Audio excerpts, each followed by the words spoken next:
Assalamualaikum warahmatullahi wabarakatuh. Perkenalkan, nama saya Nur Sadina Ramadhani dari IKA 5 NIM 418231154.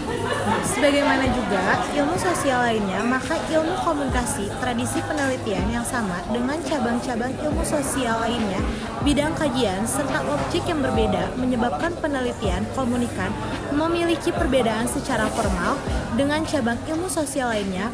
Perbedaan yang paling menonjol dalam penelitian komunikasi ada pada proses penelitian, pendekatan penelitian, objek penelitian, dan metode-metode khusus dalam penelitian komunikasi. Oke, di sini saya akan bahas tentang proses dan fokus penelitian komunikasi dari bab 10 yang mengenai efek komunikasi dan media massa. Yang pertama, proses penelitian. Penelitian adalah proses ilmiah yang selalu ada dalam kehidupan intelektual manusia berdasarkan sifat ingin tahu yang ada di dalam hidup ilmuwan. Dalam memenuhi hasrat tersebut ada dua cara yang digunakan. Yang pertama, menggunakan akal sehat yang menunjukkan kelaziman-kelaziman dalam kehidupan sehari-hari. Seperti contohnya, ada di suatu desa. Suatu desa ini terjadi wabah penyakit, maka dari hal tersebut dianggap sebagai kutukan Tuhan. Dan yang kedua, melakukan kegiatan penelitian yang bersifat ilmiah yang berdasarkan kaidah-kaidah tertentu dengan cara berpikir yang sistematis dan melingkupi keseluruhan proses penelitian. Di mana proses penelitian ilmiah itu meliputi hal-hal berikut ini. Yang pertama, penentuan masalah dan judul penelitian. Yang kedua, perumusan permasalahan penelitian. Yang ketiga, penelusuran teoritikal. Yang keempat, penyusunan desain penelitian. Yang kelima, penyusunan instrumen penelitian. Yang keenam, penentuan sumber data populasi dan sampel. Yang ketujuh, penentuan metode pengumpulan data. Yang kedelapan, pengumpulan data. Dan yang kesembilan, mengolah dan menganalisis data. Dan yang ke-10, membahas hasil penelitian. Dan yang terakhir, penulisan laporan penelitian. Nah, dari keseluruhan proses tersebut terbagi dalam beberapa kategori pekerjaan penelitian, yaitu penentuan rancangan penelitian, penentuan problem teori yang akan digunakan, dan yang terakhir menentukan problem aplikasi lapangan.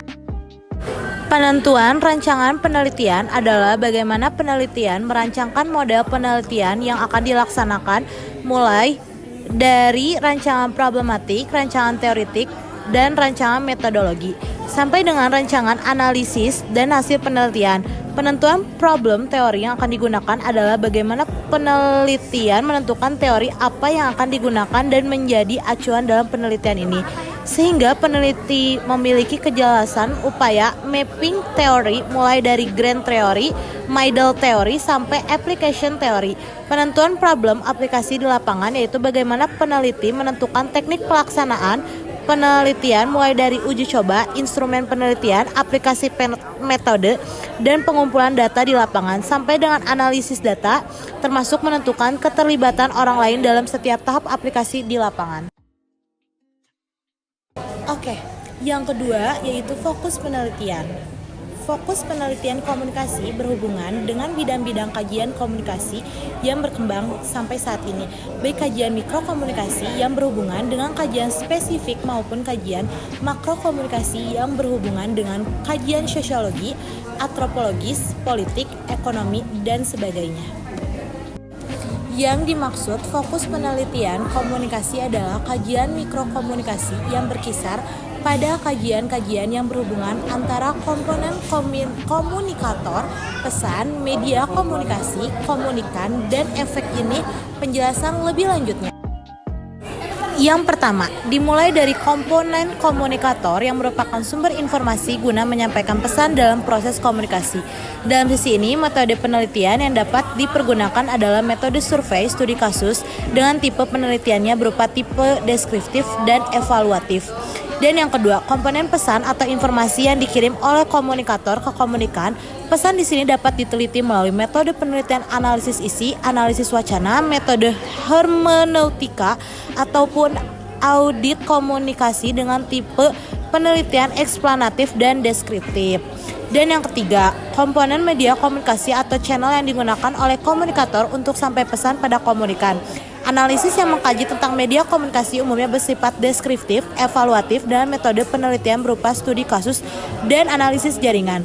Yang keempat, komponen komunikan atau penerima pesan dalam proses komunikasi umumnya yang dipergunakan adalah metode penelitian tentang survei, studi kasus dengan tipe penelitian deskriptif dan eksplanatif. Dan yang terakhir, kelima, komponen efek atau dampak dari keseluruhan proses komunikasi. Metode yang digunakan adalah metode studi kasus, survei dengan tipe penelitian eksplanatif, evaluatif, dan deskriptif.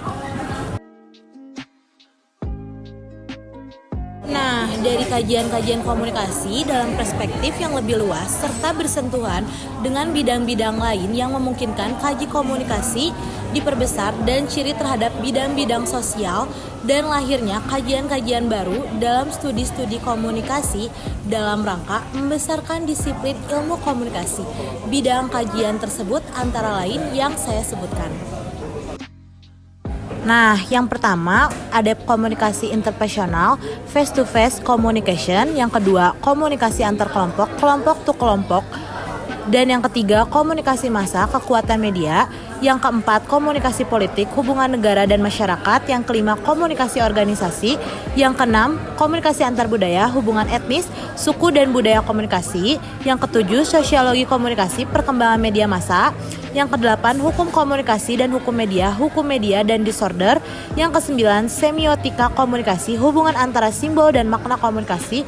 Dan yang terakhir, public relation, reputasi PR dan efektivitas PR dalam organisasi dan sebagainya. Cukup sekian dari saya. Mohon maaf bila ada salah kata. Wabillahi taufiq wa hidayah. Wassalamualaikum warahmatullahi wabarakatuh.